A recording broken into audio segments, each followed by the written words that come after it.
Tá resolvido? Bom, para vocês terem mais ou menos uma ideia de como é a situação, vocês vejam o tamanho desse nosso grupinho piloto e o caráter quase clandestino dele, né? Uma coisa assim que tem, ninguém sabe que existe, não tem nenhuma instituição atrás, não tem um colégio que absorva a coisa, e é a única experiência desse tipo que existe em todo o território nacional. É isso. Se você comparar isso com os Estados Unidos, onde hoje, após 50 anos de degradação do ensino, o ensino americano foi piorando, ainda restam 300 colégios, pelo menos, que têm este programa sistematicamente e que todo o programa dessas escolas é baseado nisto, todinho ele. Sem contar, vamos dizer, a disponibilização do mesmo programa por outros canais. Pela coleção, famosa coleção de livros da Enciclopédia Britânica, que tira milhões de cópias, né? Por vários outros, com outras coleções editoriais copiadas dessa série, tá certo? Por internet e por, vamos dizer, pelo ensino não curricular, instituições particulares de ensino não curricular. Então, somando tudo, se você não tiver, vamos dizer, umas 2.000 instituições ligadas a isso, retransmitindo isso permanentemente, né, a alguns milhões de pessoas, é pouco. Pode ter a população americana hoje é uns 300 milhões, mais ou menos, dos quais você tem aí, digamos, uns 30% disso são crianças em idade escolar, quer dizer, tem praticamente 100 milhões de crianças que estão na escola, né? Crianças desde pequeno até sair da faculdade, né? Então, desses aí, vamos dizer, na mais modesta, na mais catastrófica das hipóteses, digamos que 1% ainda tem acesso a esse programa, são 1 milhão de crianças por ano. Agora você imagina aonde nós estamos e, vamos dizer, o muro de chumbo que tem aí para impedir isso. Você sabe perfeitamente que se nós pegarmos os componentes do nosso ministério, né, eles não passaram por um programa desse.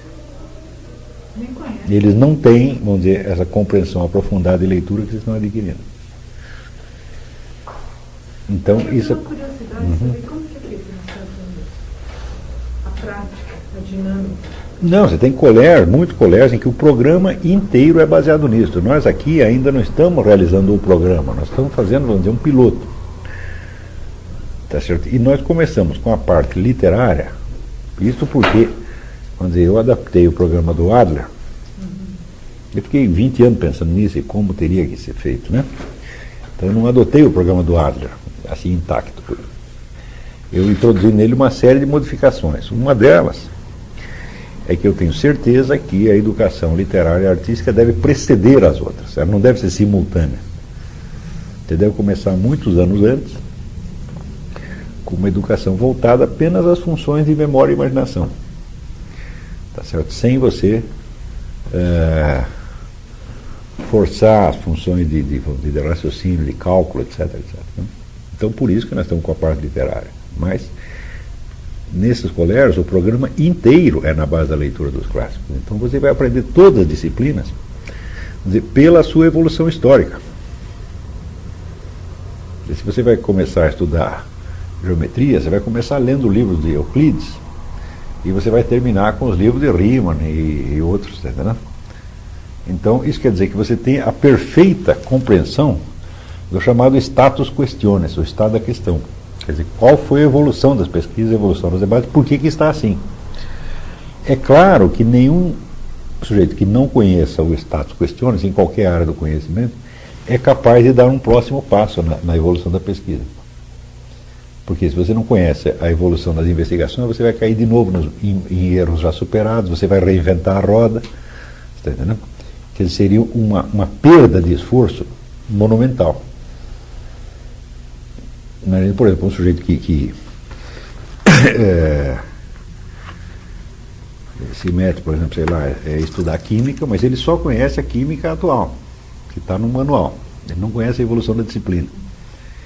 Tá certo? E ele decide fazer alguma investigação sobre alguma coisa.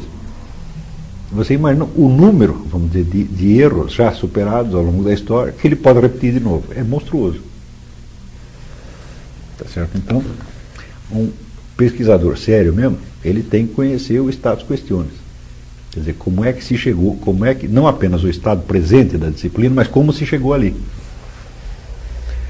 Tanto que, vamos dizer, a história das ciências é uma disciplina absolutamente fundamental de qualquer curso superior de qualquer disciplina. Então, acontece que nesses colégios você já tem, você não vai estudar a história das ciências, mas você vai estudar os documentos das etapas principais da evolução dessas ciências. Você não vai abordar aquilo cientificamente, mas você já tem acesso aos documentos. Quando for abordar cientificamente a história da ciência, você já tem todos os fatos na cabeça. Está compreendendo? Então, e isso é feito, vamos dizer, para as ciências, para a filosofia, para a história, para todas as disciplinas. Tudo é feito nesta base. Em suma, toda a educação é feita na base do acesso direto aos documentos. Você não tem manuais de nada. Está compreendendo? Se fosse fazer isso num curso universitário, seria muito demorado. Está compreendendo? Por exemplo, um sujeito que esteja estudando, vai aqui estudar a história da física. Bom, você vai ter que ler 2, 3, 4 livros gerais de história da física, mais alguns estudos sobre pontos específicos que sejam do interesse daquele curso. Tá certo? E você vai ter que ler alguns textos originais, alguns documentos originais, mas você não vai poder ler todos. Mas se a sua educação já veio na base da leitura destes textos originais desde o começo, você está entendendo? Então a sua compreensão da história daquela ciência será muito mais elevada. E note bem, esse negócio de educação liberal não é uma coisa que foi inventada no século XX. Não, isso já era assim nessas escolas antes da independência americana. Tem umas 30 ou 40 desses colégios que datam daquela época e o ensino era dado assim. Agora, nos últimos 50 anos, ou 50, ou 70, a educação pública americana veio decaindo. Decaindo assim de propósito, quer dizer, foi gente que meteu o dedo lá no meio para adaptar o ensino a nova mentalidade. E aquilo foi caindo, a ponto que hoje o estado das escolas americanas é uma catástrofe. Quando eu estava em Nova York em 2001, da escola pública, né? Em 2001, a prefeitura de Nova York estava privatizando as suas escolas por absoluta incapacidade de dar conta daquilo. Tinha virado centro de delinquência, né? Então, não podemos administrar tudo isso, então quem quiser que compre dê um jeito. Né? E com toda esta decadência, quando você fala em decadência do ensino americano, bom, é decadência em relação ao padrão que tinha. Os Estados Unidos tinha o melhor ensino do mundo. Porque, se você pegar entre, digamos, 1850 e a Segunda Guerra, os Estados Unidos teve o melhor ensino do mundo em todas as áreas. Era absolutamente incomparável. Agora eu estou colecionando material para a minha história da filosofia. Então, eu quero ter uma ideia precisa da evolução dessa disciplina, a história da filosofia, em toda parte. Então, eu estou comprando o máximo de livros de história da filosofia que eu posso para documentar isso. Tá certo? Então, a gente tem história da filosofia, tanto, vamos dizer, livros de pesquisadores, que são historiadores originais, que inovam, fazem um trabalho acadêmico importante, quanto livros para o ensino da história da filosofia. Estes últimos, tá certo? Os americanos não se comparam com nada no mundo. Isso livros de 100, 150 anos atrás. Então você tem ideia do que era o ensino da filosofia numa escola secundária americana no tempo do faroeste. Assim, é absolutamente assombroso. Eles são melhores do que os livros de ensino universitário no Brasil hoje. Se a gente pegar, por exemplo, o livro que se usa hoje, em geral, é o Giovanni Reale, o que está mais... Né, mas o Giovanni Reale é especialista em história antiga. A história geral da filosofia dele é precária. Ela não chega aos pés daquele material usado pelos americanos 150 anos atrás. E não é um nem dois, são centenas e centenas, centenas de títulos diferentes. Então, por isso que está se criando aqui uma situação assim, onde a proporção, né, das possibilidades humanas, sobretudo em matéria de educação, entre Brasil e Estados Unidos, já virou uma diferença de planeta. Ela não é inimaginável mais para o brasileiro. Então, como ultrapassou a possibilidade dele imaginar, então ele inventa coisa. Ele inventa os Estados Unidos que tem isso aí na cabeça dele. E pensa assim, não, os americanos são uns caras incultos, lá só tem mais dinheiro. É uma coisa assim assombrosa. Né? É assim, de você fica até com dó do jeito que pensa isso. Então, hoje, quando a educação americana está num ponto mais baixo de toda a sua história, isto não afetou um certo grupo de colégios de elite que continuou fazendo a mesma coisa. Quer dizer, a educação americana piorou, quer dizer, educação para o povo em geral. Mas as famílias antigas, etc., não vão deixar que isso aconteça com os filhos deles. Então você tem pelo menos 300 colégios que continuam com este mesmíssimo programa de educação liberal que tem há 200 anos. Pode ser que isso seja afetado no futuro através da política. Evidentemente, então, se desce o nível do eleitorado, você começa a eleger camaradas cada vez pior, acontece o que acontece aqui. Tá? Você vê alguns sinais disso nos Estados Unidos, mas quando você pega o sujeito mais brega que tem nos Estados Unidos, que é o, sei lá, esse reverendo Jackson, eu digo, o reverendo Jackson, perto dos nossos ministros aqui, é Albert Einstein. Né? Não, o Jackson não, o filho do Jackson, que é um sujeito grosso pra caramba, para o padrão americano é um cretino total. O Jackson, se vier, o Jackson filho, se vier aqui, dá banho nos nossos ministros. Não tem comparação, não tem. É uma coisa assim, vamos dizer, da vida, diferença do ensino brasileiro para o americano é assim, da vida tribal para a vida civilizada. É como se fosse pegar uma tribo da Zâmbia e comparar com Londres e Nova York. É isso mesmo, a diferença é essa. Tanto qualitativo quanto quantitativo. Quer dizer, a qualidade é muito maior e distribuída a um número imensamente maior de pessoas. Quer dizer, isto que aqui nós estamos tentando fazer num grupinho, com todas as dificuldades e de uma maneira quase clandestina, né? Lá você tem acesso fácil. Você experimenta, faça essa pesquisa por você mesmo.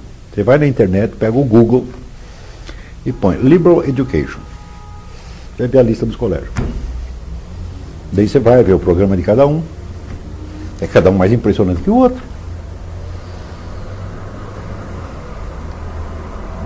Tanto que se você sair no Brasil e falar a expressão educação liberal, as pessoas não sabem o que... Eles pensam que é coisa do PFL. Não, mas é mesmo. É mesmo. Já conversei com algumas pessoas que me perguntaram liberal, achando que é alguma coisa meio... É. Não, não tem nada a ver, porque é liberal no sentido das profissões liberais e não no sentido de liberal. Sabe que liberalismo nos Estados Unidos, liberal, quer dizer esquerdista. E conservativo é direitista. É o contrário daqui, né? Aqui a palavra liberal quer dizer o cara da direita. Mas mesmo lá, a educação liberal não tem nada a ver com liberal. Não é educação esquerdista lá, nem esquerdista de lá, nem direitista daqui. É no sentido das antigas profissões liberais. É um termo medieval, que tinha a diferença das artes liberais para as artes de serviço. O que é arte de serviço? O sujeito aprender para ser sapateiro, por exemplo, que era nas escolas de ofícios. Então o sujeito podia ser um sapateiro, um joalheiro, um marceneiro, um pedreiro. Então tinha ensino para isso. Então era ensino das artes de serviço. E tinha as artes liberais, que era definir para o sujeito não ter um patrão.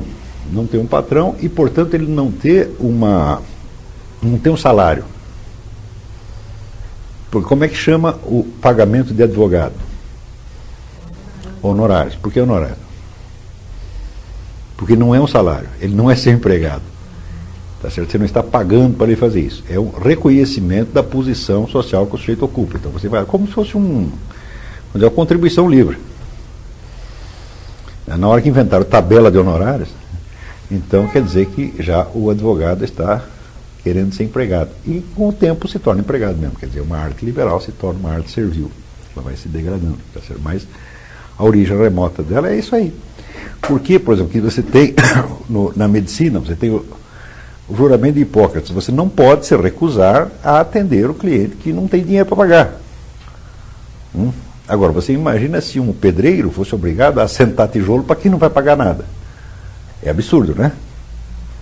Entendeu? Então, a profissão liberal ela tem, vamos dizer, um reconhecimento maior e ela tem certas obrigações. Então, vamos dizer, toda a ideia das artes liberais era o treinamento para estas ocupações que são realmente profissões, porque as outras não são profissões, são ofícios.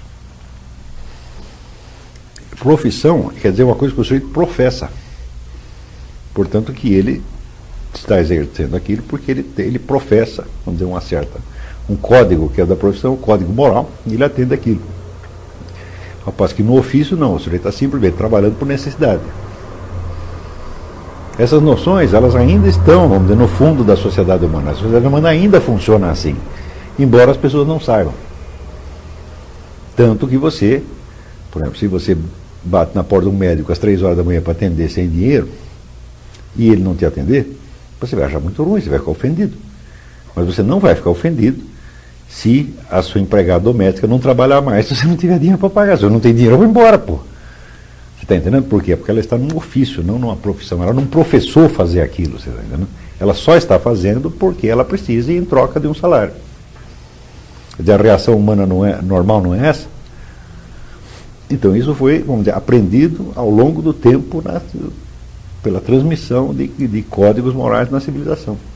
Você tem uma expectativa com o profissional liberal e outra expectativa com, vamos dizer, o que se chamaria os serviços, ou os mecânicos que trabalhava com, vamos dizer, com forças físicas, né?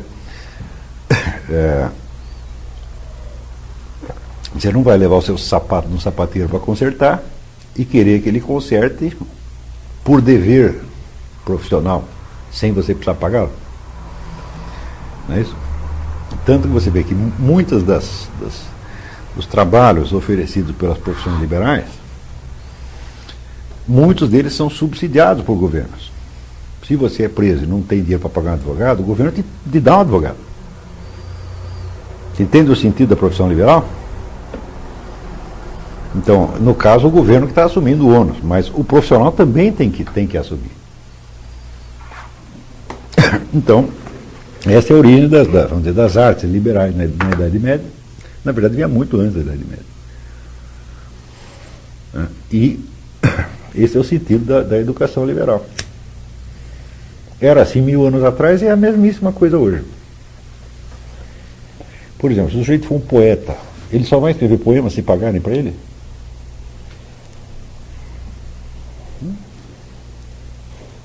Não, não é isso? Pode ser que depois ele publique o livro, venda muito livro e faça um puta sucesso, mas se isso não acontecer, ele vai continuar escrevendo do mesmo jeito. Não é isso? Ser um pintor, né? Quer dizer, um músico, não, eu só faço a sinfonia se me pagarem. Não existe isso, pô. Você faz primeiro, não é isso? Depois, se alguém pagar, muito que bem. Se não pagar, também muito que bem. Está entendendo? Então, vamos dizer, frequentemente, como são, vamos dizer, honorários, frequentemente as pessoas pagam até mais. E outros não pagam nada. Não é isso? Então, isso aí é inteiramente normal nesse trabalho. Mas, vamos dizer, essas profissões, como são, vamos dizer, essas são as únicas profissões que existem. As outras são apenas ofícios, né? Ofícios ou tarefas, ou trabalho, como é que ele chama. Né? Frequentemente até a palavra trabalho. Né? Trabalho vem do latim tripalium, que era um instrumento de tortura. Né? Então, Quer dizer, frequentemente são realmente trabalho. E a palavra trabalhos na língua portuguesa é antiga, tem o sentido de penas, dificuldades, sofrimentos. Né? Quer dizer, nos clássicos antigos você ainda vê dos trabalhos que o sujeito passou quando o navio dele naufragou, etc. Quer dizer, passou encrenca, né? Tá certo? Então, frequentemente, os ofícios, o pessoal dos ofícios, né? Ou que estão fazendo mais baixo na escala social, eles não têm profissão nenhuma, eles têm apenas trabalho.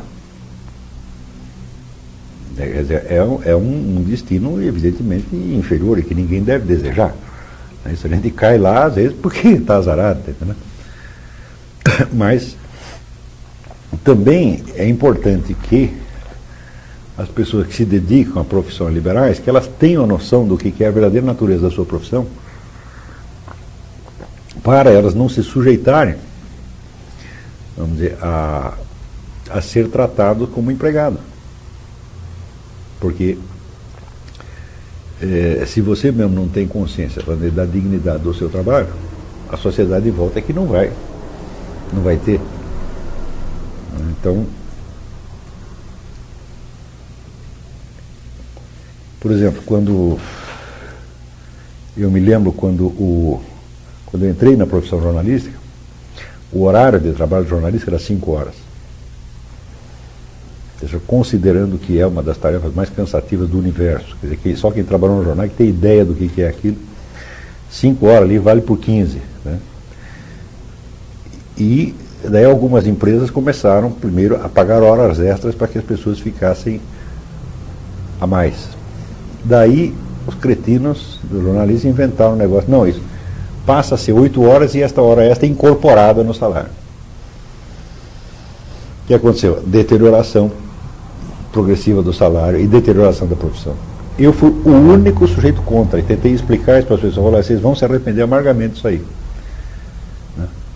Mas daí está todo mundo entusiasmado. Não, nós vamos ganhar mais, vai incorporar, queremos nossos direitos trabalhistas. Eu digo, mas vocês não são operários.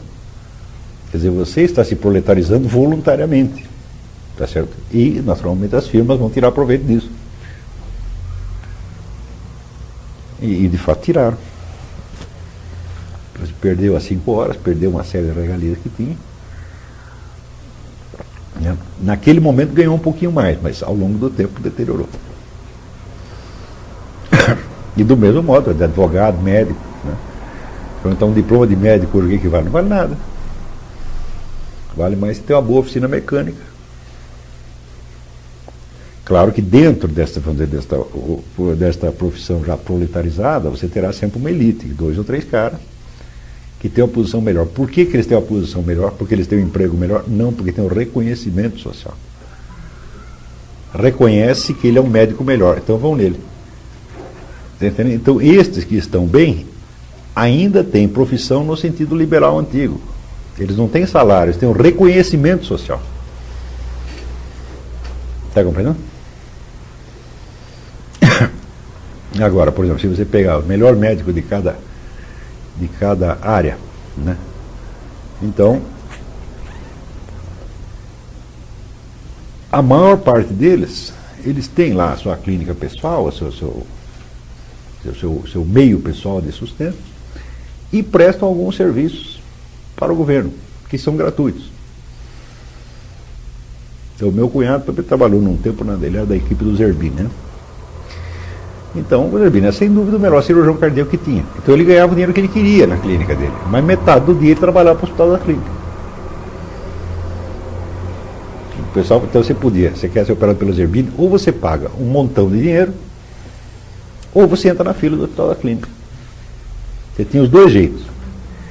Então, quer dizer, o esquema de trabalho do cara ainda era de profissão liberal.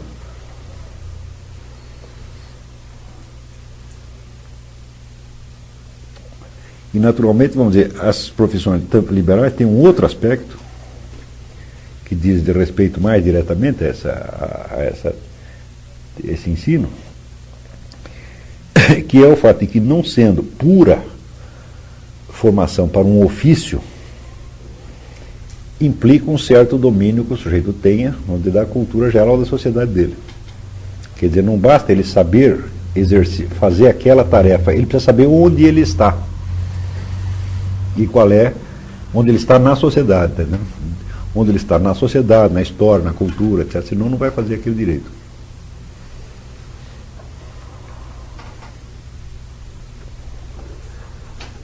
Porque em cada uma desses exercícios profissionais haverá sempre o problema do status questiones. Você precisa saber como é que você veio parar ali. Está compreendendo? Então, você suponha, por exemplo, um advogado, que o sujeito não tenha uma ideia da evolução da disciplina dele até chegar àquele ponto. Sem isso é impossível ele interpretar o sentido das leis.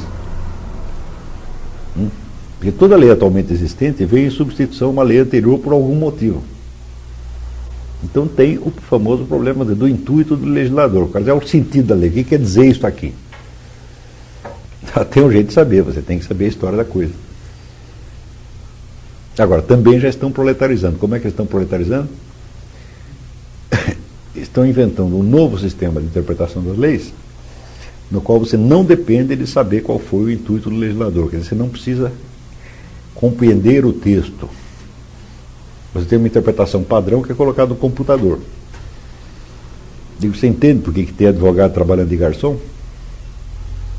É a autodegradação da profissão.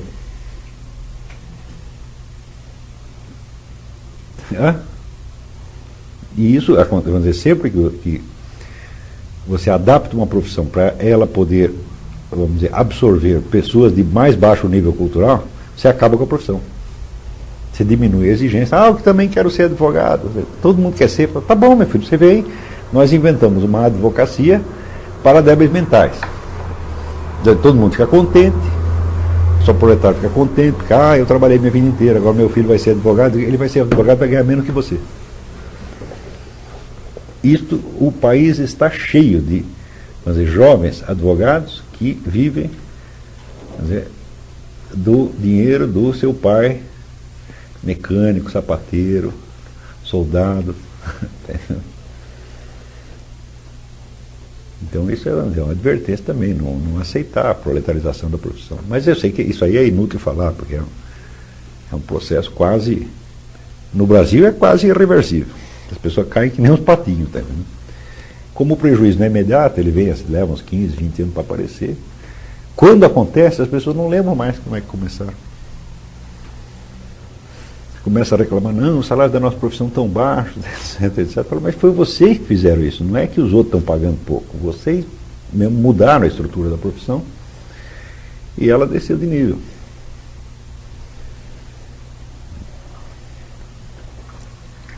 Quer dizer, desce de nível não só, às vezes, no sentido financeiro, mas também social. Porque tem profissões onde as pessoas, onde não há nenhuma garantia de ganhos. A literatura é uma delas. Quer dizer, os escritores sempre dependeram da sorte ou da ajuda alheia, certo? Mas daqui a pouco começa, não, tem os sindicatos dos escritores, tem mais isso, mais aquilo, começa, vamos dizer, a organização da profissão, você proletariza, né? E daí fica como era, por exemplo, na Romênia. Você é escritor, então o governo te paga um salário mensal, você vive daquilo, você tem que produzir tanto, seus livros serão publicados pela editora tal, venda ou não venda, você vai ganhar do mesmo jeito. Só que se você encher o saco do governo, você está preso. Vocês viram aquela foto que tem lá no meu site, no Orkut, que tem a estátua de Lenin? Eu botei na comunidade do Orkut, mas você viu, né? A estátua de Lenin jogada no lixo. Por causa de roubar a estátua e jogar no lixo, né? E aquele lixo é nos fundos do palácio, é o Palácio Brancovan. O Palácio Brancovan foi dado pelo governo da Romênia para os escritores. Então morava lá 200 escritores no palácio para não fazer porra nenhuma, né? Com um salário só para puxar o saco do governo. Acabou o comunismo, acabou essa mamada também, né? Então, quer dizer, você deixa de ser uma pessoa de prestígio, você se torna, vamos dizer, como se fosse um publicitário. Então tem toda esta degradação. Então, se entende o que é profissão liberal, também entende o que é educação liberal. A educação liberal foi feita, vamos dizer, para treinar pessoas que são capazes de exercer as suas verdadeiras profissões com consciência do que elas representam. Tá certo? E dali que sai, evidentemente, a classe dirigente da sociedade, porque são as pessoas que sabem como a sociedade funciona. E hoje em dia no Brasil essas pessoas são em tão pequeno número, né, que para você achar um sujeito competente para qualquer área de administração pública é um osso. Você tem que mandar vir de fora. Qual é a recomendação? Fulaninho estudou em Harvard. Por que você precisa de um cara que estudou em Harvard para ser ministro da economia? Porque o cara que estudou na USP não sabe nada, porra. Então, veja, no Brasil, em pleno ano de 2004, um diploma estrangeiro ainda vale. Se você chegar nos Estados Unidos, olha, tem aqui um diploma de filosofia na Alemanha, Heidelberg. Não significa nada. Está entendendo? Por que você estudou em Heidelberg? Por que você não estudou aqui em Harvard, que é muito melhor? Se você foi para Heidelberg, provavelmente porque você é um burro. Você está entendendo? E aqui é o contrário. O diploma do exterior vale mais. Então, é uma situação ainda colonial. E está ficando cada dia mais.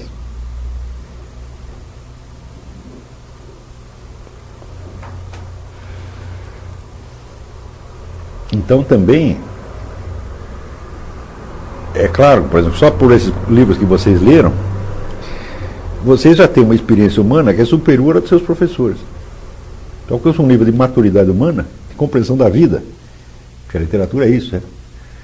A literatura não é compreensão das ciências, nem da sociedade, não é de nenhuma coisa em particular, é simplesmente experiência da vida. Experiência da vida acumulada e contada, narrada. Por quê? Porque nós não podemos viver pessoalmente todas as experiências. 99% da nossa experiência é a experiência assimilada dos outros, que nós ouvimos falar, que nós lemos, que nós ouvimos, não é isso? E o que é a literatura? Vamos dizer, é o núcleo, o que tem de melhor sobre a experiência humana. Vamos dizer, são aspectos altamente significativos da experiência humana, condensados em símbolos e transmitidos como se fosse, vamos dizer, em pílula. Vamos dizer, para você viver, por exemplo, uma situação como essa, sei lá, do crime e castigo, do vermelho e negro, digo, bom, se fosse para viver pessoalmente todas as situações, você já teria morrido, né? Não é isso? Então, a literatura de ficção é isso. Vamos dizer, é a aquisição da experiência humana e dos meios de simbolizá-la, dos meios de expressá-la, dos meios de contá-la. Porque você ter experiência também não basta, você precisa poder dizer aquilo, tá certo? Dizer não só para você transmitir para os outros, mas até para aquilo se tornar pensável para você. Você vê, quando você está com um problema psicológico, uma neurose, um treco assim, você vai fazer uma psicoterapia. O que você vai fazer na psicoterapia? Você vai contar a sua vida. Conta uma vez, conta duas, conta três, conta 10, conta 1000. De repente você consegue contar de um jeito que você mesmo entende. Você está entendendo? Aí pronto, está livre do problema. Quer dizer, trata-se de que o falar é importante não só para transmitir aos outros, mas para você adquirir um domínio, uma consciência do que está se passando. Sem a expressão verbal, é muito difícil. Então a literatura serve para isso, é aquisição de experiência, portanto, aquisição de memória da vida humana e aquisição dos meios de expressá-la de tal modo que você possa dominar intelectualmente o que está se passando. Está compreendendo? O indivíduo que tenha lido 10, 20, 100, 1000 narrativas dessas, 1000 romances, peças de teatro, etc, etc, etc, ele contará as coisas dele para os outros e para ele mesmo de uma maneira muito mais clara e direta. Agora, se você pega a pessoa inculta, ela não sabe contar o que se passou com ela. Mas não sabe de jeito nenhum. Ela pega a história dela e reduz aquilo a uma história parecida e mais simples. Nunca é exatamente o que se passou. Está entendendo? É por isso que vamos dizer que quanto mais inculta é a pessoa, mais letais são para ela os problemas psicológicos. Dramas que um homem culto acharia ridículo levam o homem do povo ao suicídio.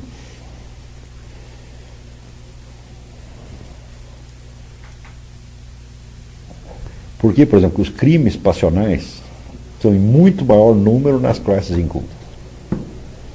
As pessoas não sabem lidar com o problema. Está compreendendo? A gente chega em casa, encontra a mulher com o vizinho lá na cama. Ele diz, bom, se você for um sujeito letrado, você vai inventar uma solução qualquer. Você divorcia, você vai embora, você perdoa, você faz algum treco. Se for proleta, dá um tiro nos dois na mesma hora. Porque não tem saída, não tem meios de elaborar aquilo. Nem ele, nem o meio social dele. Então, tudo vira tragédia.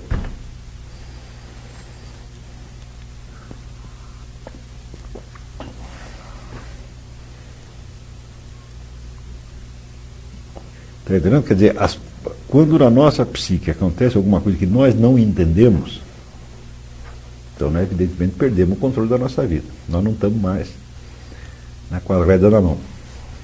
Alguém está mandando em nós e nós não sabemos quem é. É para sair disso que você faz uma psicoterapia. A psicoterapia é um processo essencialmente verbal. Ou de contar, ou de descrever. Está entendendo? Então, não há problema humano que você contando direitinho não apareça a solução. Não tem nenhum. Mas o contar é que é o difícil, porque nós não nascemos sabendo contar. Agora, você vê quanto era importante, vamos dizer, em sociedades mais primitivas, essa coisa do narrar. Desde pequenininha a pessoa ouvia histórias, né? Não é isso? Índio que reunia em volta da tábua para ouvir histórias. Fica o dia inteiro fazendo isso. Até hoje tem índio faz. A história dele foi contada de geração em geração. Geração em geração. Então, isto era a base, vamos dizer, da civilização, da cultura, tudo. Depois que veio o livro impresso, tá certo? Então, só tem um jeito. O livro tem que ser passado também de geração em geração. Mas acontece que ele não é. Tá entendendo? Você passa por um número insignificante de pessoas. Para o povão, você produz uma subliteratura de baixíssima espécie, que não tem nada vamos dizer, que não tem, vamos dizer, nem a dignidade das narrativas antigas e nem a qualidade da literatura moderna.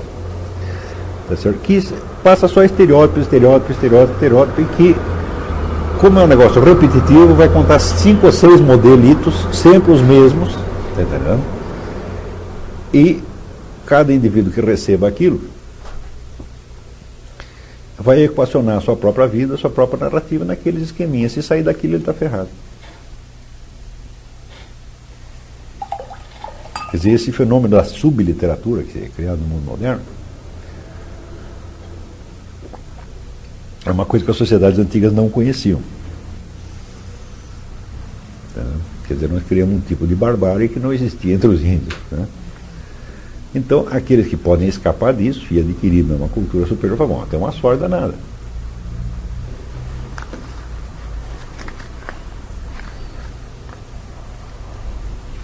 Quer dizer, é uma coisa facílima de você perceber, por exemplo, você pega a convivência, você pega uma dessas cidades universitárias, americanas ou europeias, ou pega, vamos dizer, a classe culta de uma certa época, tá certo?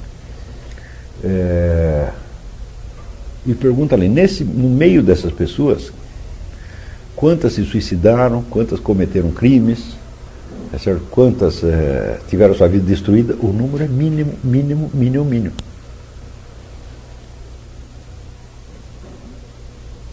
Está entendendo? Quer dizer, quanto mais a gente sabe, mais os problemas da vida são atenuados para ele. Porque cria um instinto de você estabelecer uma distância entre você e a experiência, para você poder narrar a experiência e expor. Está entendendo? Mas os seus problemas psicológicos, bom, o que um escritor faz com os seus problemas psicológicos? Ele transforma em livro, porra. Ele não vai se matar por causa daquilo. Está entendendo?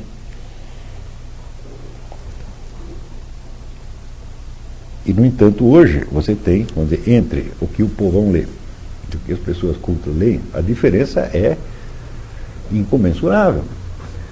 Você imagina, enquanto vocês estavam lendo aí o Jacob Wasserman, você imagina quantos milhões de pessoas estão lendo Paulo Coelho.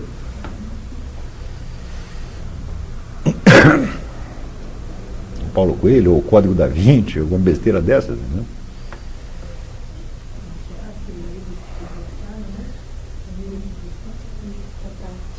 Como é? Diário da Tati. É o personagem. Assim, eu não vou ler a vida dessa prostituta. O certo seria dizer, tá? Eu sei que quando eu estava no ginásio, me passaram um livro desse, dois. Quando chegou no quinto, eu falei, eu não leio mais. Não vou ler nada disso. Mas como? Eu não vou ler. Eu não vou ler isso, eu vou ler outra coisa. Né? Daí eu falei até para o meu professor de português, se a senhora não quer me educar, me educo eu. Eu vou procurar coisa melhor. E essa que a mulher me deu razão. O Lavanato, ele tem uma experiência mais ou menos parecida, porque na escola, a gente estávamos lendo o Vermelho Negro, o livro paradidático era a Memória de um Cabo de Vassoura, né? Eu sei o que a professora devia fazer com o cabo de vassoura, mas eu não vou dizer. E ela se negou. Mas é claro, isso é coisa para criança. Claro. Se a senhora se diverte lendo isso, eu não, já passei dessa idade, pô. Ela mostrou o livro que ela estava lendo, a professora não conhecia o Vermelho Negro, era professora de literatura portuguesa. Então como é que pode? O Bom Jesus. Mas não é possível.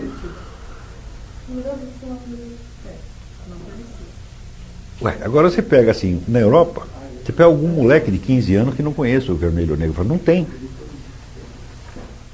Agora, hoje em dia já começa a ter. Começa a ver esse fenômeno um pouco no mundo, tá entendendo?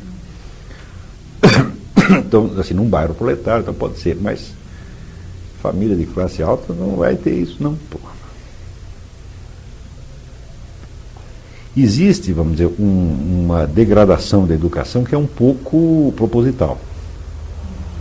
Isso acontece. Mas ela não chega, vamos dizer, quando decaiu muito, não chega no ponto que nós estamos. Agora, você lendo aí o Wasserman, você vê, primeiro, a amplitude dos problemas de ordem, amplitude, complexidade dos problemas de ordem moral que ele coloca. Não é isso? Você vê toda a estrutura da justiça europeia, o seu funcionamento, da justiça alemã pelo menos, e o seu funcionamento, você vê toda a ambiguidade das situações humanas. Você vê que você não consegue julgar mesmo os personagens, dizer que esse está certo, que ele está errado.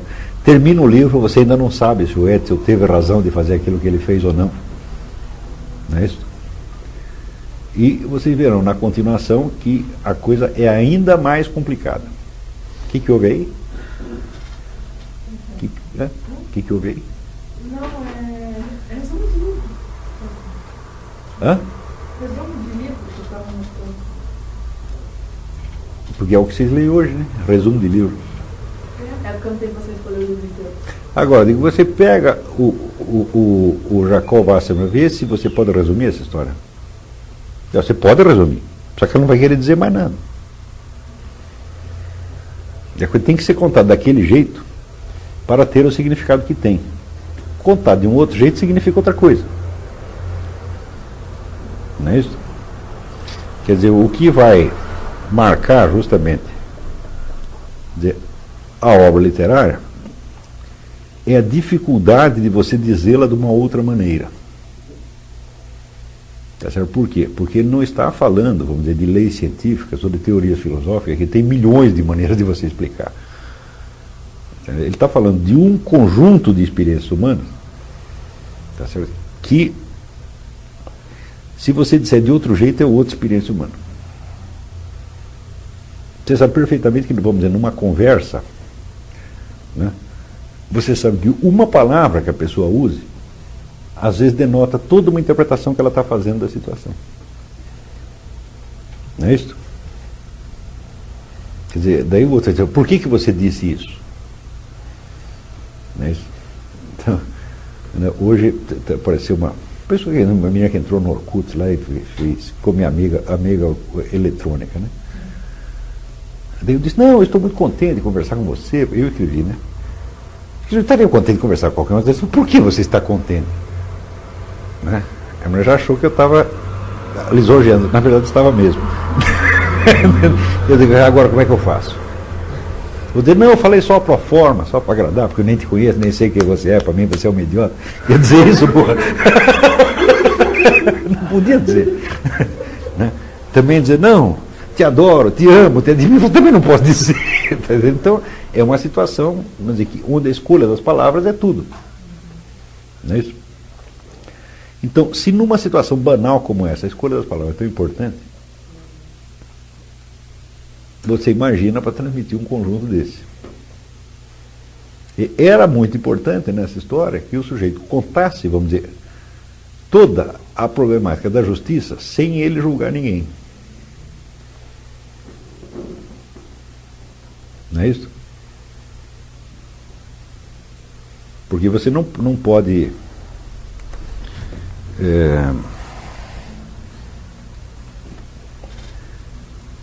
você vê que o Edsel, para fazer uma coisa que ele acha que é certo, ele provoca uma destruição filha da puta em volta, né? Não é isso agora? Existe algum sistema judiciário que possa ser isento do erro judiciário? Não dá, né? Todos nós somos humanos, os juízes também são. Não é isso? E se você começar a corrigir todos os erros judiciários, você vai destruir o sistema. E daí você vai ter que montar outro. Você tem capacidade para fazer? Vocês verão na continuação da história do Edsel a tremenda injustiça que ele faz no segundo volume.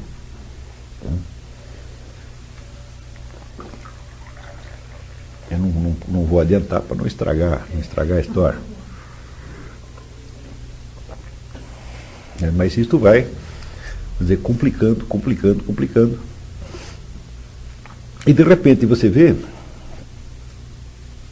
que você está dentro desses personagens, o Edsel, o Warschauer, o pai dele, etc.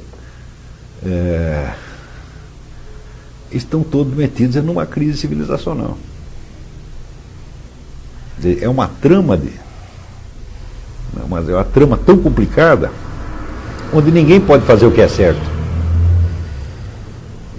Você não tem mais por onde. Você não pode mais agir com boa consciência. De certo modo, faça você o que fizer, você tem a contaminação do mal. Não é mais ou menos isso que você vê ali?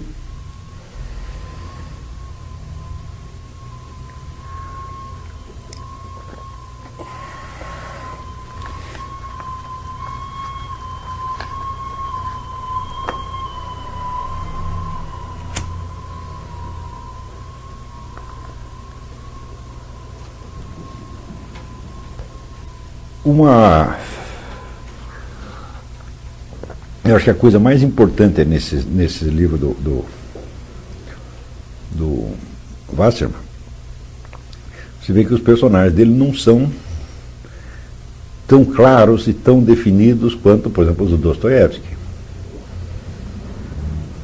Não é isso? Os personagens do Dostoiévski, você parece que reconhece o sujeito na rua. Não é isso? E o Edsel não. Você sabe um monte de coisa dele, mas ele continua misterioso e indefinido, né? Você não sabe o que ele vai fazer no instante seguinte. Agora, um cara como o Julian Sorel, ele tem, vamos dizer, uma certa linha de conduta que tem uma lógica interna, ele vai até o fim. O Raskolnikov, né? Também, não é isso? E o Edsel, embora ele tenha uma decisão na cabeça, ele mesmo está incerto o tempo todo. Mas ele está incerto por quê? Porque ele é um cara vacilante, fala não. É porque a situação é muito mais complexa do que ele mesmo imagina. E mesmo os camaradas mais experientes, como o próprio pai dele, aquele escritor que ele consulta, esqueci o nome do cara, como é que chama? Como é? É isso. Né? Nenhum deles está entendendo exatamente o que se passa. Está entendendo?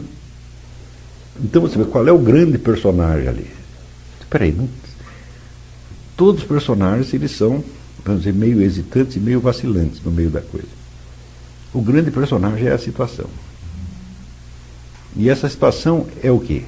É uma situação peculiar, vivida por meia dúzia de pessoas? Eu digo, não, isso é a própria estrutura da justiça. Está entendendo? Então, é fácil você perceber que o personagem do Wassermann chama-se Europa. É a civilização europeia, esse é o personagem dele. E o drama vivido, o que é? É a própria crise da civilização europeia. Uma crise de desorientação, ninguém mais sabe direito o que é certo.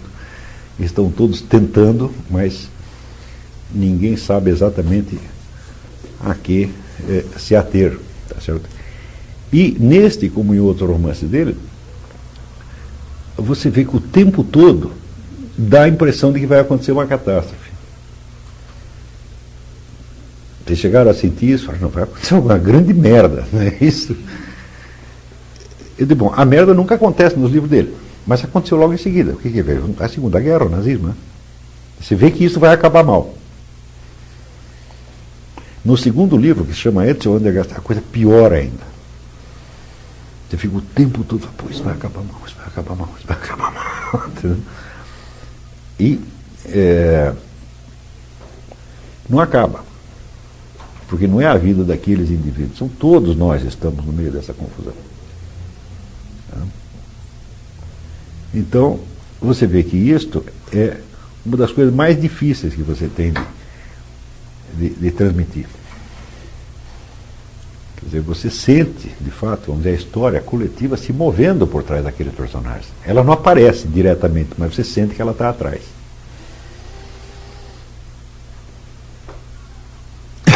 Então, evidentemente, isso aí não é nada fácil de fazer. Então, se você resumir a história, eu digo, bom, você pode resumir para quem já a conheça, por exemplo, eu estou falando a respeito dela. Como você já tem, vamos dizer, a memória daquela conjunto de episódios, daquela coisa, então você sabe a que eu estou me referindo. Mas se eu fosse resumir para quem não conhece,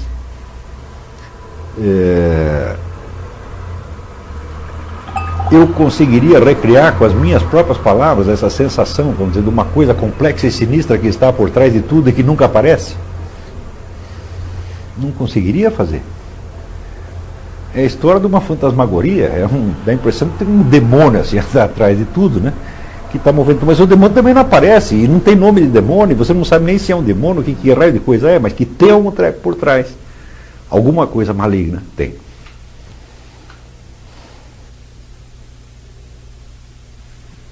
Existem outros livros que conseguem isso também.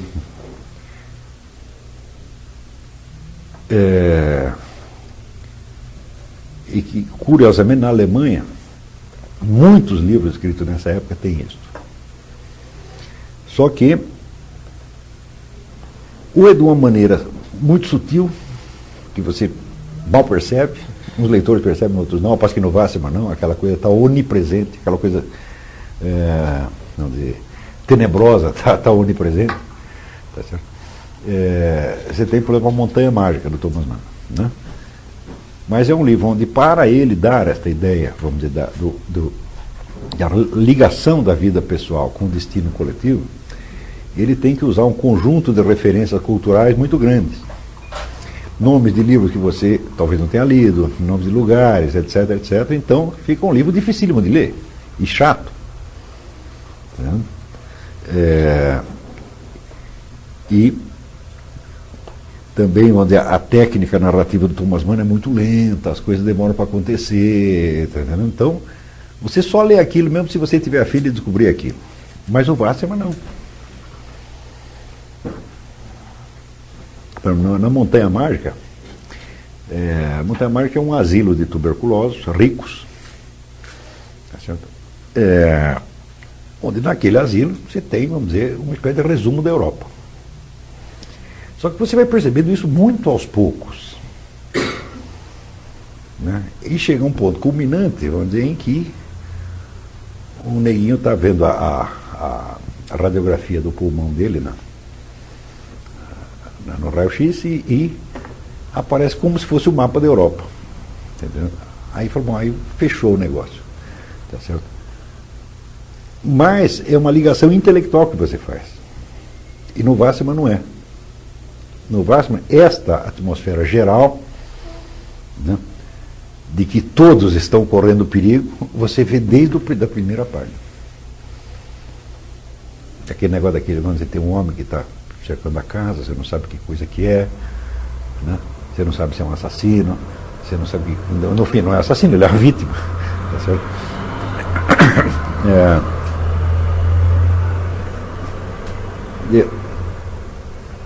O tempo todo tem um personagem misterioso atrás, personagem sem nome, né, que é, de fato, vamos dizer, a situação em que estão todos eles, mas não tem um que escape. Tá certo? Portanto, você vê que aqui não está ligado a este ou aquele personagem, são todos que estão sendo levados, né, por alguma coisa que eles desconhecem.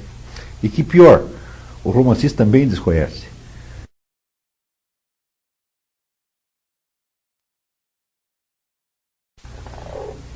Ele só tem, vamos dizer, este sentimento, né, da força catastrófica por trás de tudo. Ele não sabe o que é, ele não tem a compreensão intelectual da coisa, mas ele consegue dizer, olha, é isto aqui que está acontecendo. Como diz, a bruxa está solta. Né? Agora, imagine a situação, vamos dizer, de você querer transmitir isso para outras pessoas. Bom, o que você vai fazer? Você vai dizer a bruxa está solta. Mas você percebe que essa frase, a bruxa está solta, serve para descrever uma infinidade de situações, das quais algumas podem ser até cômicas e não tenebrosas. Entendeu? Então é bom ler o Wassermann para você ter ideia de até que ponto pode chegar a expressividade da arte literária. Quer te transmitir uma coisa que não está escrita em parte alguma do livro e que você sente o tempo todo.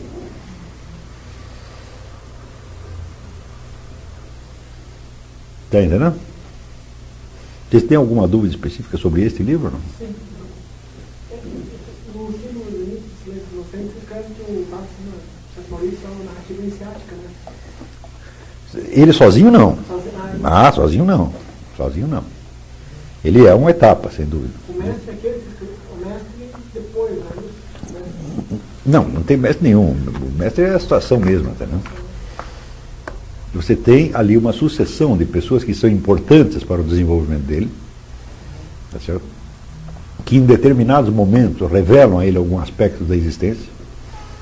O Giesels é um, o Warschauer é outro, uma espécie de iniciador demoníaco, tá certo?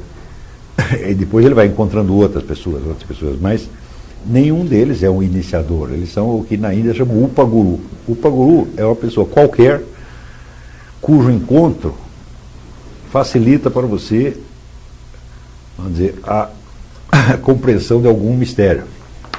Às vezes de maneira totalmente involuntária. Um cachorro pode ser o seu Upaguru, alguma coisa que aconteceu e que, vamos dizer, ele é o enviado providencial, de certo modo. Ele está no seu caminho para te, vamos dizer, abrir um conhecimento. Mas ele não precisa ter domínio do conhecimento que ele está transmitindo a você. Ou pode ter um domínio muito parcial, tá certo? Ou ele pode até estar transmitindo a você algo cuja significação ele mesmo não entende completamente. Não é isso? Tanto que você vê que o sujeito que parece estar mais consciente da situação é o mais corrompido de todos, que é o tal do Warschauer. Ele é, de certo modo, o personagem pior, né? Mas é aquele que mais se aproxima de entender o conjunto do que está acontecendo.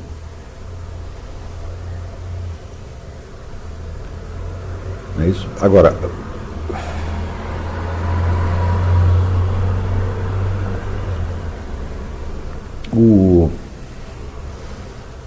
surge a pergunta, por que o Etzel fez isso? Por que ele achou que devia consertar um erro judiciário do pai?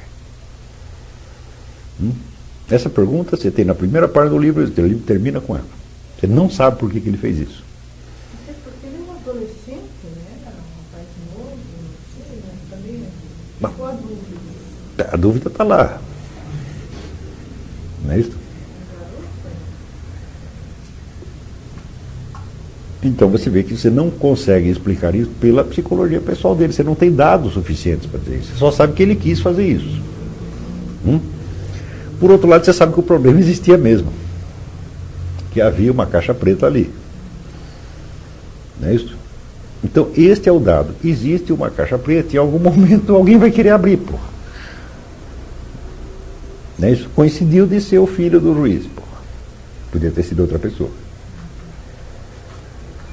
Portanto, até este momento, não interessa o aspecto psicológico da coisa, de por que o menino quis fazer isso.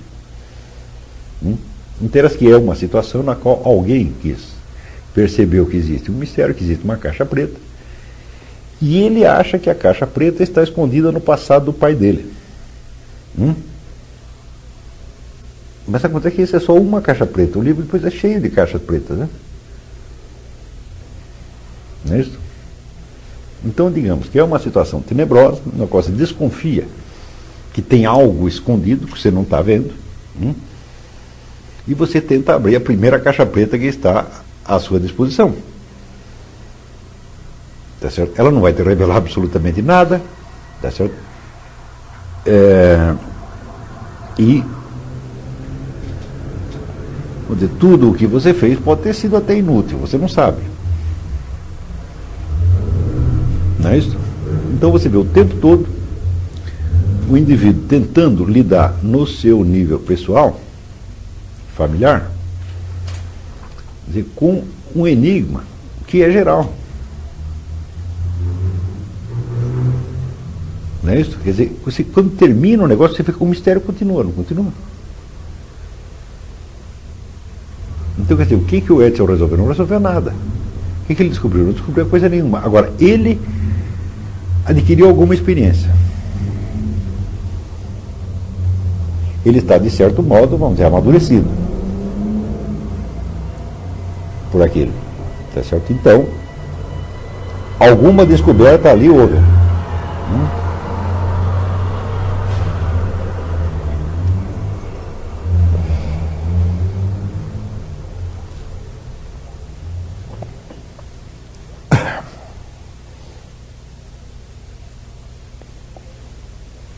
Agora, o mais interessante dessa história é que são 3 volumes, são três romances. É que no último, o personagem Edsel Andergaard será abandonado. A história vai virando, começa com um personagem e termina com outro. Que é o Joseph Kerkhoven, né? Como é que se transforma na passagem do primeiro para o segundo, para o terceiro, ele vai se transformando no personagem central.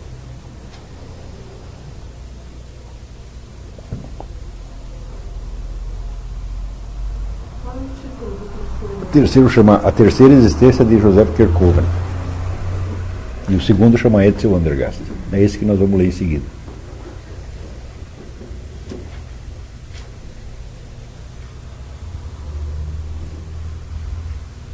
Quer dizer, esses poucos romances que foram escolhidos dão para vocês uma ideia também, vamos dizer, da evolução da técnica narrativa.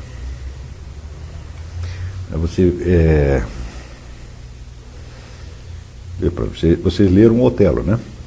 Então, no Otelo, você vê que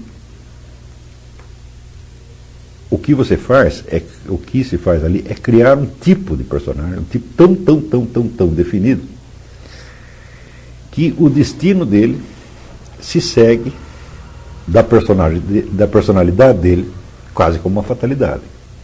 Quer dizer, dado um sujeito assim, com essa característica, colocado nesta situação, ele vai reagir daquela maneira e vai se ferrar. Não é assim? Então, de certo modo, é uma coisa linear.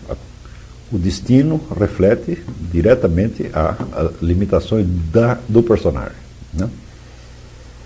Então o personagem não está à altura de lidar com a situação, então daí dá a tragédia.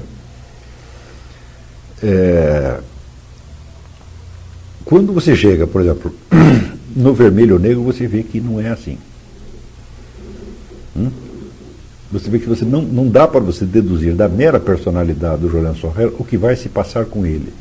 Existem milhares de alternativas no caminho, né? E existem escolhas. E o negócio vai se complicando aos poucos. Tá certo? Então, a relação entre o personagem e a situação já está um pouco mais complexa. Não é isso?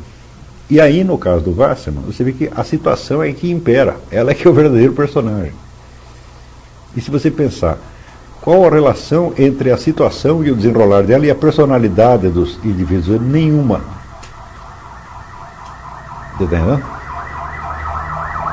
Ela vai arrastar todos eles, tá certo? Independentemente de quem eles sejam. Não é isso? Ora, a situação não tem nome, não tem cara, não tem... como é que se diz? Não dá para você personificá-la no palco. Tá certo? Então você vê que há uma certa evolução da capacidade de insinuar uma coisa que não dá para dizer. Não é isso? Então, nesse sentido, não se pode dizer que não existe um progresso na arte literária, mas é evidente. É um progresso não porque, evidentemente, o romance do Wasserman seja melhor do que o Otelo, não é, porque nas suas, vamos dizer, nos seus gêneros respectivos tal, o impacto deles é igual, é idêntico. O Wasserman é um pouco mais difícil de ler, mas o impacto, para quem entende, é tão profundo quanto. Tá certo? O que é um progresso, vamos dizer, na arte de tornar dizível o que não era dizível. Porra. É um progresso da sutileza da expressão. E nesse sentido, vamos dizer, há um progresso nos meios de autoconhecimento que são oferecidos à humanidade.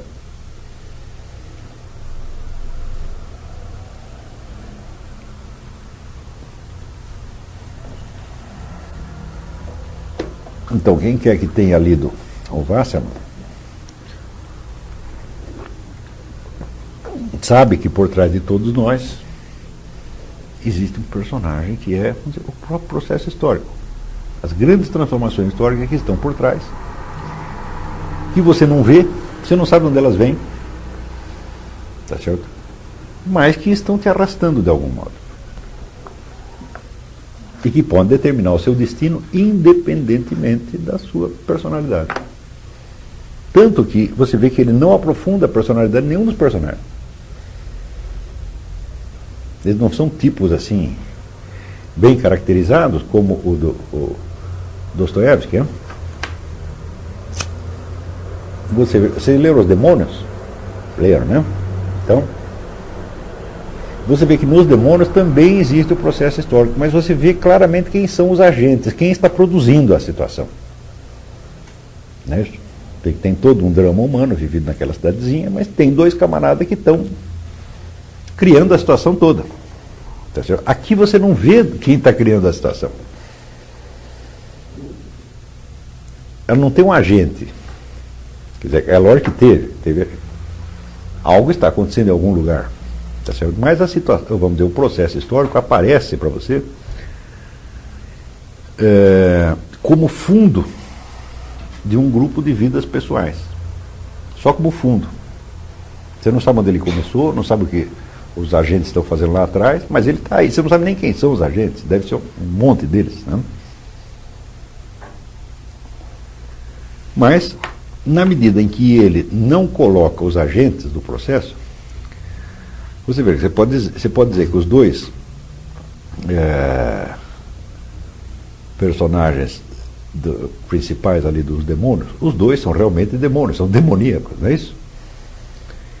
Aqui você não tem as pessoas demoníacas, você tem apenas uma situação demoníaca, não é isso? Então quer dizer que o lado demoníaco da coisa aparece não personificado. Ele aparece invisível, como ele é realmente.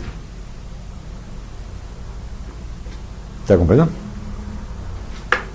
Então isso quer dizer que você narrar isso, personificando a ação demoníaca em fulano, fulano, fulano, era até uma maneira menos perfeita de narrar do que essa aí.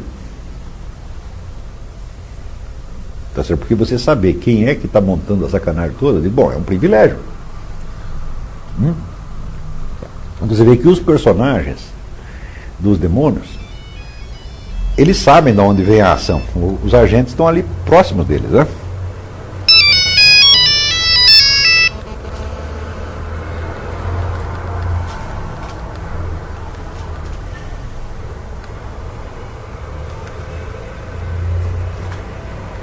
Então, eles sabem onde estão os caras. Quer dizer, tem pessoas que não percebem o que eles estão fazendo, mas que eles estão acessíveis ali, eles estão. Ao passo que no processo Maurício, ninguém sabe. Não é isso? Ora, vamos dizer, numa sociedade, é assim que as coisas se passam. Você percebe, todo mundo percebe a atmosfera.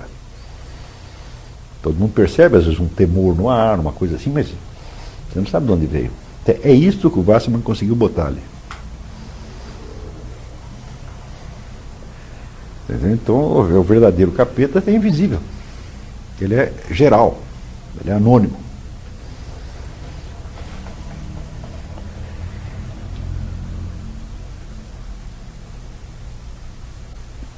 Agora você imagina então, vamos dizer, o alargamento do seu horizonte de experiência humana. Então logo tu leu esse livro com alguma atenção. Quer dizer, que situações análogas que você veja, você tem aqui essa reportagem, você tem o símbolo literário para você dizer. Está compreendendo? Então, com o tempo, lendo esse livro, você vai adquirindo uma galeria de personagens, símbolos, situações, fatos esquemáticos, está entendendo? Então, você tem milhares de pontos de comparação para você poder dizer as situações que você vive, vê, observa. E tudo isso são coisas que as pessoas vivem na realidade, mas que para elas não são dizíveis. Se não são dizíveis, não são pensadas. Então, as pessoas passam pela situação, o que elas podem fazer com a situação? Esquecê-la em seguida. Então não consegue elaborar aquilo mentalmente.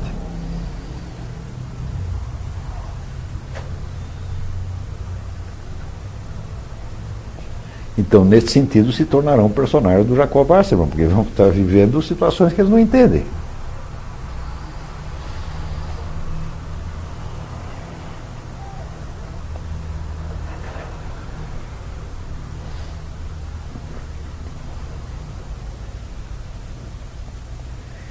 Estão compreendendo?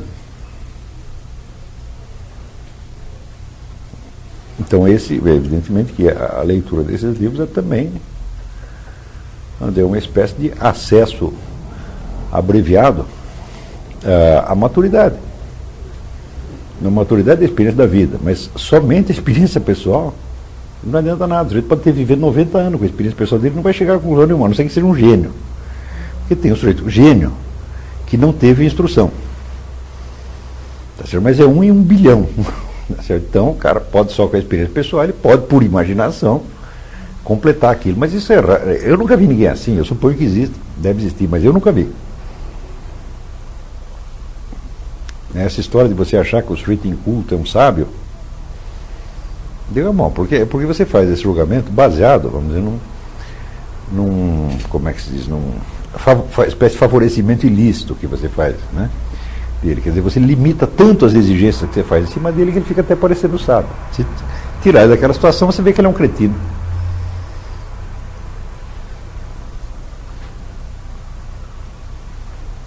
Mas, por exemplo, quando eu morava em Ubatuba, tinha um sujeito lá, um pescador velho, que ele sabia sempre se ia chover ou fazer sol. Sabia, né? E todo mundo não sabe. Eu digo, peraí, mas o cara tá morando aqui faz 70 anos, porra. Porque se ele não tivesse conseguido perceber isso, é porque é burro demais, né? Então, não tem sabedoria nenhuma. Isso aí é uma conclusão, né, elementar. Também é só isso que ele sabe. Ele sabe se vai chover, fazer sol, se vai ter peixe, se não vai ter peixe. Pronto, acabou. Não é isso? Agora o pessoal mistificava, então achava que o homem era muito sábio. Ele é muito sábio. Então você tira ele desse clima aqui e põe no outro clima. Ele levaria outros 70 anos para aprender isso. Então, quer dizer, não tem acesso a conhecimento, a sabedoria, sem a abertura à experiência alheia. E a cultura acumulada, o que é? Experiência alheia. Eu estava pensando daqui a algum tempo a gente passar para a leitura de livros de ciência. Pelo mesmíssimo método, né? Então, para você ver como as ciências foram se formando, para você saber que ciência não dá em árvore. Não é isso? E como é complicado você descobrir alguma coisa sobre o que quer que seja, né? Como a possibilidade de erro é enorme, né? Como de geração em geração você vai precisando da ajuda da anterior, senão você não anda nada. Mas talvez ainda seja cedo, porque uma das adaptações que eu fiz no método Adler é esse. Eu digo, primeiro, literatura. Não é isso? A gente podia até fazer uma abertura isso para as demais artes, mas aí fica difícil. Por falta de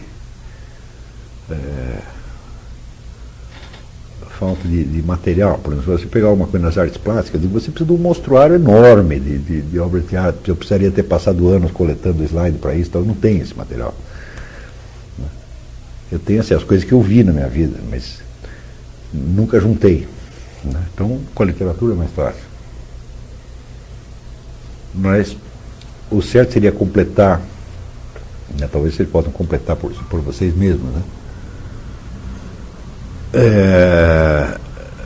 Por exemplo, na observação das formas arquitetônicas, você pega esse prédio onde nós estamos, quer dizer, por que o sujeito desenhou assim e não assado? Da onde ele aprendeu a desenhar assim?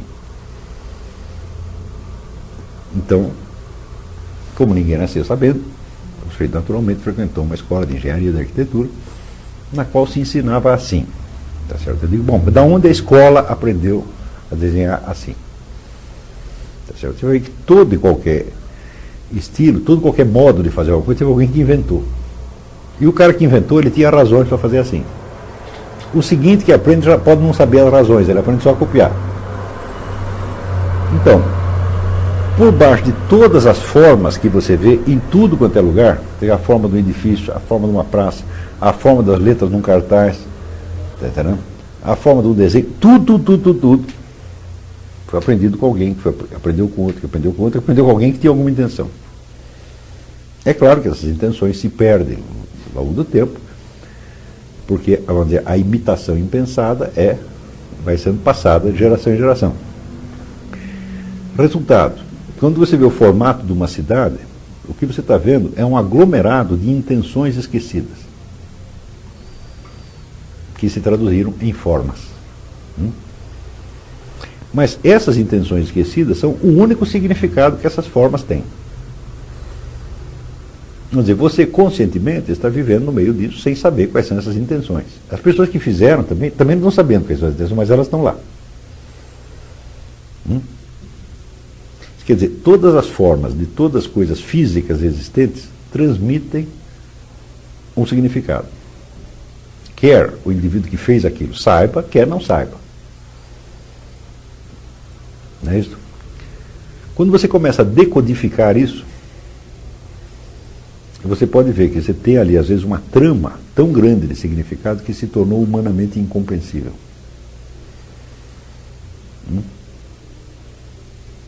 E é por isso que o neguinho vivendo numa cidade, que não menos como essa aqui, mas essa aqui ainda tem um pouco de uma intencionalidade consciente, mas como São Paulo, por exemplo, você vê que a trama das formas e dos significados é tão densa, que é tão impossível o sujeito entender o seu ambiente urbano quanto entender uma floresta na qual ele tivesse nascido.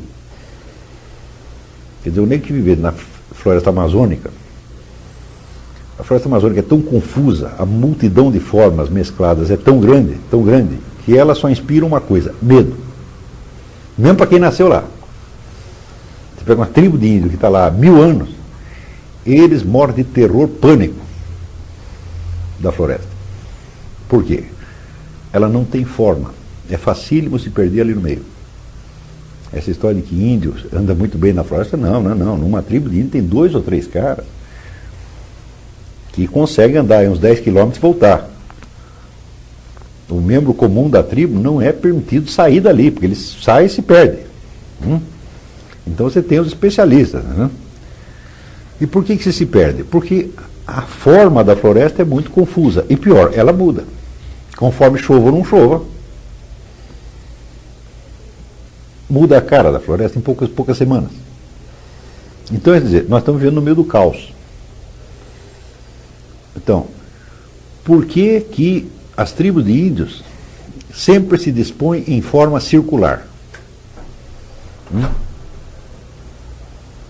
Já repararam nisso? Não tem uma tribo de índio que faça um quadrado, um triângulo. Sempre o círculo. O círculo é o símbolo mais elementar de totalidade.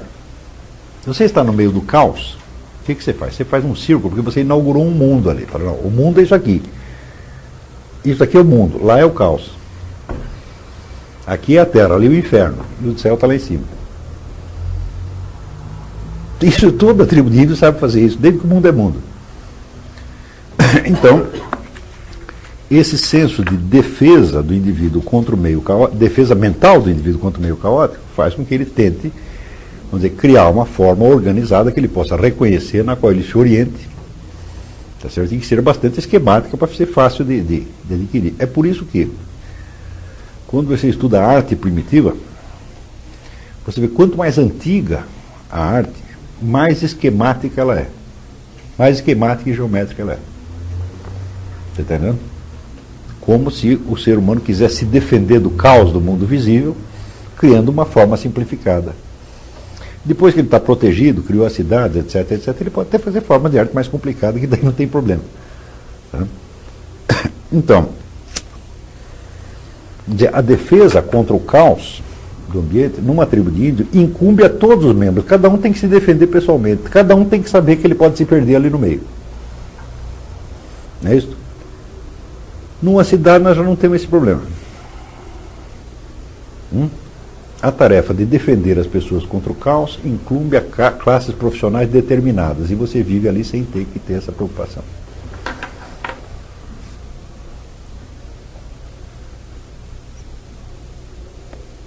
Então, naturalmente é aí que começa a surgir a visão idealizada da natureza. Não é isso? Que nenhum povo primitivo tem. Todos acham a natureza horrível. É um inimigo. É ali que a gente se perde, a gente vai lá, uma onça nos come, a gente não consegue voltar para casa, uma cobra nos pica. Então, a natureza é bonita quando você começou a ver na televisão, e você vai a ela com um guia turístico. Não é isso? Então, daí fica maravilhoso. Né? Ou então, quando já é uma natureza domada, por exemplo, tipo Jean-Jacques Rousseau, vivia ali em Paris, então ele fazia uns passeios até, vamos dizer, a floresta europeia, a floresta amena, tudo é visível, né? O sujeito andava, ele já ainda continuava vendo a cidade de Paris lá embaixo, né? Então, vou retorno à natureza, bom, aí é bom, né? Ou então, quando você tem equipamento, você tem bússola, você tem mapa, diz, bom, então eu vou me meter lá no meio da África, né? Vou até o cu do Judas e volto. Por quê? Porque eu sou um especialista, sou um cientista, eu sei ir e voltar. Mas para índio não é nada disso, né? Então, o caos das formas, numa cidade como São Paulo, por exemplo, se aproxima a uma floresta. Então, quer dizer, você está num ambiente onde você não sabe mais o que as coisas significam. Agora, você imagina um sujeito que tenha sido criado numa velha cidade europeia, cuja história está toda registrada nas formas arquitetônicas. Ele tem lá uma ruína do tempo dos romanos, ele tem uma igreja românica dos primeiros séculos, depois ele tem uma igreja gótica, depois ele tem um palácio renascentista, ele tem não sei o quê, papapá. Cada uma dessas formas transmite a ele uma visão da vida. Tem um significado identificável, ele sabe ler tudo aquilo. Ele sabe onde ele está. Não precisa ter estudado especificamente para isto. Ele não precisa estudar a história da arte. Porque isso vamos dizer, é banalidade, já está. Como é que se diz? Todo mundo diz isto. Está entendendo? Tem alguns lugares onde ainda você vê isso. Por exemplo, se você vai para o Recife, ali há um certo Não a parte moderna da cidade, mas a parte mais antiga, por exemplo, Olinda. Né? Todo mundo sabe a história dos estilos. Não é isso? Significa que ele está orientado historicamente. Ele sabe onde ele está. Ele sabe o que veio antes, o que veio depois e por que as formas são assim. Você imagina o que acontece na seguinte circunstância. O indivíduo caminha pela cidade diariamente, ele vê tudo aquilo se grava na memória dele e ele não entende nada daquilo. Você imagina a quantidade de informação incompreensível que tem na cabeça de um sujeito só por andar na cidade de São Paulo. Só por andar e ver. Você está acostumado a viver num ambiente físico cujo significado humano você não compreende. E que não tem a menor possibilidade nem de compreender e nem sabe que deveria compreender. Então, você está como o índio no mato.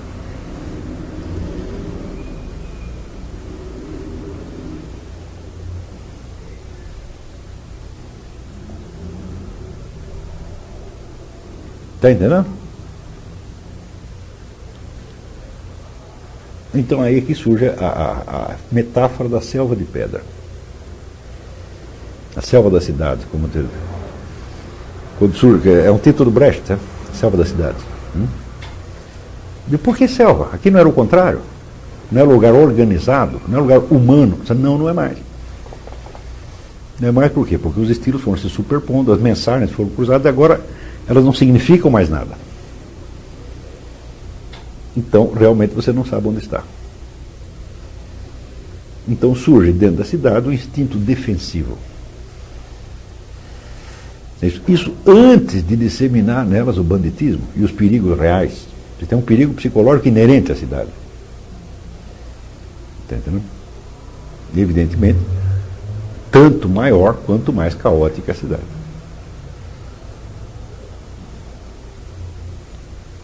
Isso todo mundo sabe que, vamos dizer mesmo,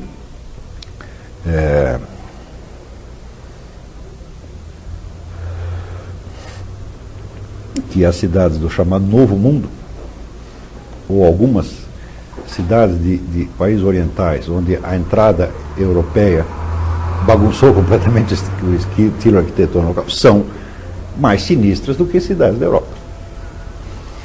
Essa ainda conserva uma face humana, até certo ponto. Então, por exemplo, um estudo disso aí, por exemplo, já ilustraria para vocês por que de cara um sujeito que tenha sido educado em São Paulo ele tem menos perspectiva de se tornar inteligente do que um que tenha nascido numa velha cidade da Europa. Porque quando ele chega aos 15 anos, ele já tem aquele bolo de informação inútil na cabeça, inútil e incompreensível, e ele de algum modo tem que lidar com aquilo. Então, quer dizer, o caos, vamos dizer, não é só visual, não é estético, é o caos das mensagens, né? Se ele pudesse livrar tudo isso, não pensar em nada disso, apagar tudo isso, sairia ganhando, mas ele não pode, porque é ali que ele vai ter que andar.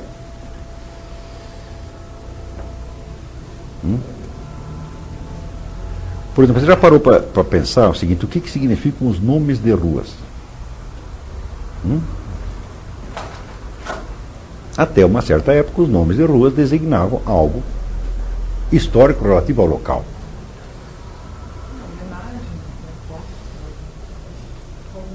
Né? Mas, por exemplo,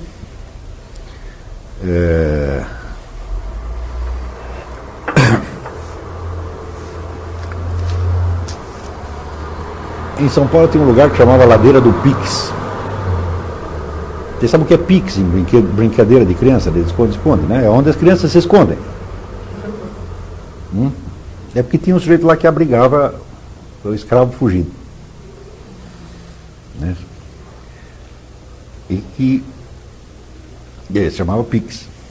Então ficou, vamos dizer, a Ladeira do Pix era onde os caras iam fugir. Então isso virou brincadeira de criança. Está aqui, vamos esconder no Pix. Está entendendo? Tudo isso tem um significado. Através disso, as brincadeiras de criança se remetem a um passado histórico. Daí, de repente, você, por exemplo, teve lá uma batalha, foi o general fulano que ganhou, você põe o nome do general, mas bom, ainda significa alguma coisa para quem sabe daquele detalhe histórico. Não é isso? Mas como são instalados os nomes de rua? São votados na Câmara Municipal. E bota os nomes de umas pessoas que você não sabe quem são, e quando você vai ver, não for ninguém mesmo. Então, curioso, em Nova York, só as grandes avenidas têm nomes, os outros são designados por número. Então é mais ou menos fácil você saber do que está falando, né? E as ruas são anônimas. Agora, em outros lugares você tem uma multidão de nomes que não significam absolutamente nada. E que de tempo em tempo são trocadas de novo, de novo, de novo, de novo. Tudo isso é o que é? Informação sem sentido. Quer dizer, o nome da rua não está mais associado à história do local.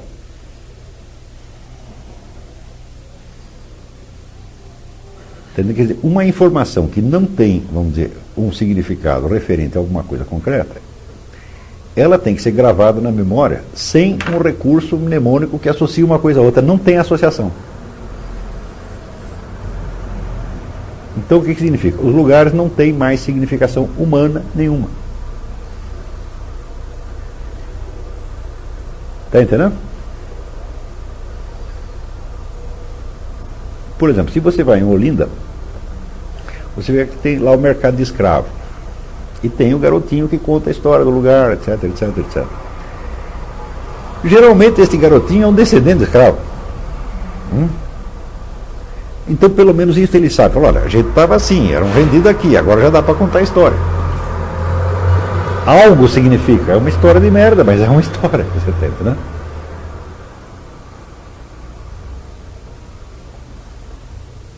Agora, você imagina o morador da cidade antiga, que conhece a história, sabe tudo o que aconteceu. Entendeu? Esse sujeito, ele pega uma relação com o lugar que é tão íntima, mas tão íntima, como ele tem com a família dele. Pô, se diz que o filósofo Benedetto Croce, ele conhecia cada paralelepípedo de Nápoles. Tudo para ele dizia alguma coisa. Aqui era a família tal que via, aconteceu isso, pá. Você imagina a familiaridade que você tem com o local. Não é a mesma coisa você viver assim e viver num lugar tudo que é desconhecido. E onde é desconhecido, você vai ter que acumular um montão de informação que não significa coisa nenhuma, mas que você precisa para se orientar ali. Está entendendo? O que é isso aí? Isso é embotamento da inteligência. Quer dizer, quando você pega um neguinho de 12 anos, ele já está tão carregado, vamos dizer, de informação desse tipo, mas tão, que o cérebro dele já pode estar cansado.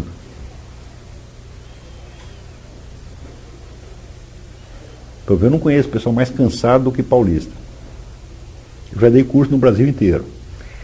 A mente do paulista leva 100 vezes mais tempo para ela pegar do que aqui, por exemplo. Aqui ou mesmo no Rio.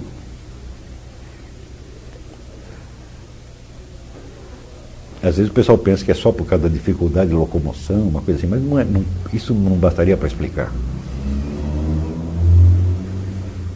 É a sobrecarga de informação.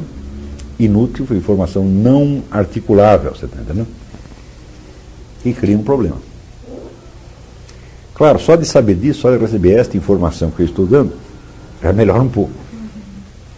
Ele pelo menos sabe porque está assim. Ele já é alguma coisa. Tá certo? Mas, vamos dizer, compreender a história dos locais, às vezes pode ser impossível. Porque já embolou tanto que nada significa mais nada mesmo. Então você contar a história daquele local seria como contar a história de uma psicose. Você mais ou menos se orienta, mas que a história maluca é.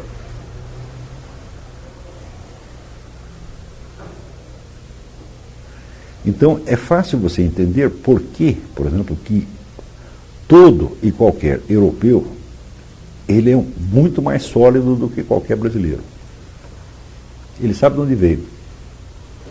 Ele sabe o que aconteceu antes. E tem ideia de destino comum. Mais tarde, talvez a gente leia alguns livros do Jorge Bernanos. Ele tem uns romances que são maravilhosos, porque não é o caso agora, mas os livros ele escreveu muitos livros sobre a política, sobre livros de polêmica, né? E que várias vezes eu tentei traduzir alguns deles, cheguei a uma conclusão que é impossível. Porque ele, no tom, ele apela à memória coletiva.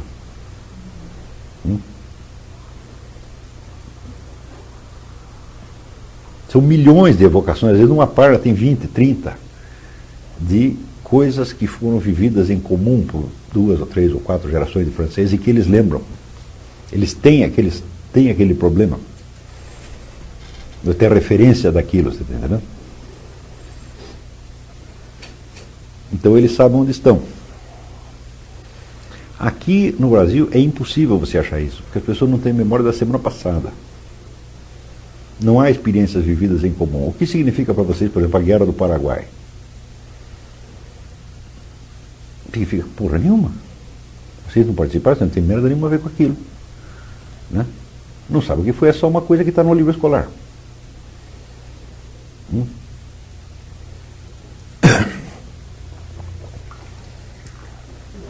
Então, mesmo que a história do povo seja uma história muito ruim e cheia de desgraça, como é de judeu, por exemplo, bom, eles estão orientados. Eles sabem quem são eles. Então, quer dizer, terá mais facilidade de ter o passado mais definido, é mais fácil se definir para frente, saber para onde você está indo. Então a gente pode comparar assim, é como se o cara europeu, ele é como se fosse uma estátua de ferro, e nós somos uma estátua de barro, tá? Então, quando bate a gente quebra. Então você entende porque, vamos dizer, muito da nossa subserviência à moda cultural europeia é só por causa disso. Eles têm uma intensidade psicológica que nós não temos. Não é porque tem mais dinheiro, não é esse o ponto.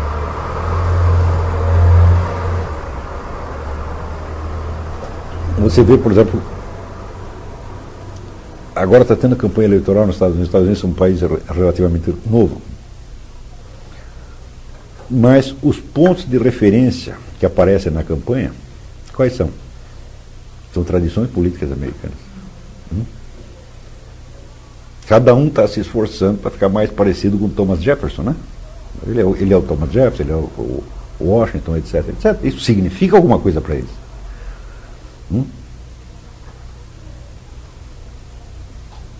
Tá entendendo? Então saber que você está vivendo dentro de uma história caótica, história que é apagada de geração em geração e que não significa mais nada para a seguinte,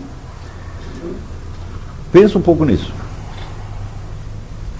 Veja o efeito que isso tem sobre eu mesmo, à medida que eu fui descobrindo, vamos dizer, a minha própria inconsistência. Falei, pô, mas não é só eu que sou inconsistente, nós estamos num meio de pessoas inconsistentes, pô. Né? E de repente aparece alguém dizendo, não, aqui tem muita corrupção, todo mundo é desonesto. Então, como ser honesto se você não sabe nem onde está? Você não tem diferença, mas de verdade, erro, fantasia e realidade, você não tem esses critérios. Então, para você se tornar uma pessoa um pouco melhor, você vai ter que fazer um esforço de, pela educação, você adquirir a referência, porque a sociedade não vai te dar.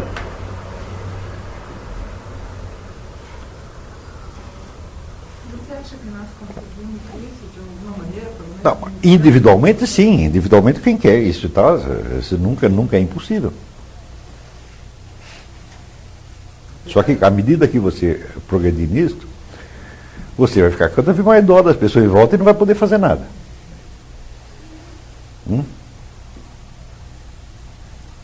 Por exemplo, quando nos anos 90 começou, combate à corrupção, etc, etc. Sempre soube que não ia dar nada e que ia piorar formidavelmente. Mas não dá. Vamos botar os caras na cadeia. Não adianta nada. Isso é tudo mexer com a superfície. A pessoa vive num universo indefinido, então, para elas, por exemplo, a palavra dada, quanto vale a palavra dada? Você prometeu fazer tal coisa, só que semana seguinte você já esqueceu, porra.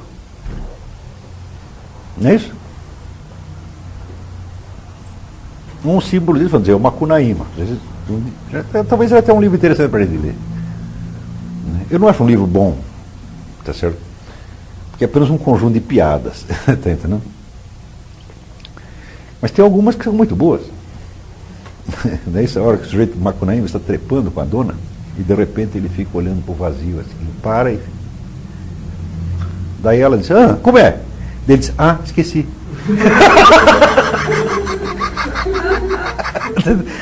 O brasileiro, nem nisso ele presta atenção, porra.